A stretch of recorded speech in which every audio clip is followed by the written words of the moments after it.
প্রবল জনরোষের মুখে 5 আগস্ট ক্ষমতাচ্যুত হয় আওয়ামী লীগ। এই মুহূর্তে দলটির প্রথম এবং মধ্যসারির অধিকাংশ নেতা আত্মগোপনে বিভিন্ন দেশে রয়েছেন এবং দলটির মূল নেতৃত্ব রয়েছে ভারতে। সেখান থেকেই ফের সক্রিয় হয়ে উঠেছে দলটি। 2024-এর এই ঘটনার আগে 1975 সালেও এমন এক পরিস্থিতির মধ্য দিয়ে দিন পার করেছে আওয়ামী লীগ। 75 সালের 15ই আগস্ট শেখ মুজিবুর রহমানকে সপরিবারে হত্যার পর আওয়ামী লীগ কার্যত নেতৃত্বহীন হয়ে পড়ে। দলটি নিষিদ্ধ না হলেও রাজনৈতিক কর্মকাণ্ড পরিচালনা করা কঠিন হয়ে যায়, বিশেষ করে 1975 সালের নভেম্বরে সামরিক শাসন জারির পর।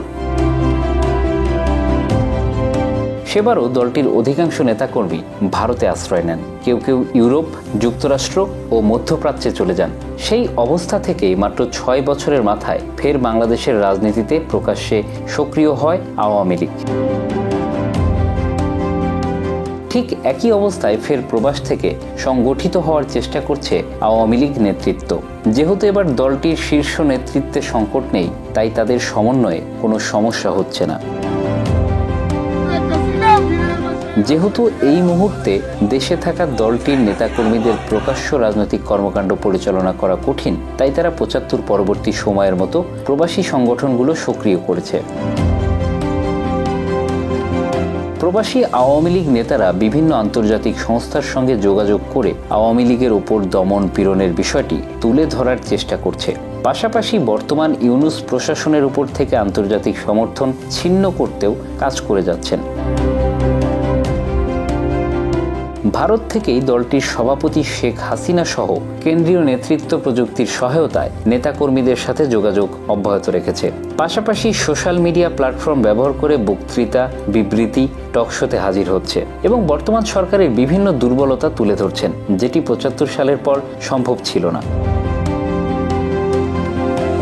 সক্রিয় করা হয়েছে দলটির সাইবার গ্রুপকেও, যারা দেশে ও বিদেশে বসে বিভিন্ন সোশ্যাল মিডিয়া প্ল্যাটফর্মে লড়াই করে যাচ্ছেন এবং কিছু কিছু ক্ষেত্রে সেটি সাধারণ মানুষের মাঝে প্রভাবও ফেলছে। পাশাপাশি এলাকাভিত্তিক নেতা কর্মীরাও ফের সক্রিয় হয়ে উঠেছে। তারা চোরাগুপ্তা কর্মসূচি পালন করে সোশ্যাল মিডিয়ায় ছড়িয়ে দিচ্ছে এবং সরকারের বিরুদ্ধে নানা ধরনের জনমত গড়ে তুলতে সক্ষম হয়েছে, যা দেখে অন্যরাও সক্রিয় হয়ে উঠছে, যা দমাতে বেশ শক্তি ক্ষয় হচ্ছে ইউনূস প্রশাসনের। যেহেতু দলটি টানা ক্ষমতায় ছিলেন, তাই এবার দলটির অধিকাংশ নেতার আর্থিক সমস্যা নেই, যেমনটি ছিল 75 পরবর্তী সময়। সুতরাং এবার তারা ইতিমধ্যে দেশে থাকা কর্মীদের কিছু কিছু অর্থ সহায়তা করতে শুরু করেছেন।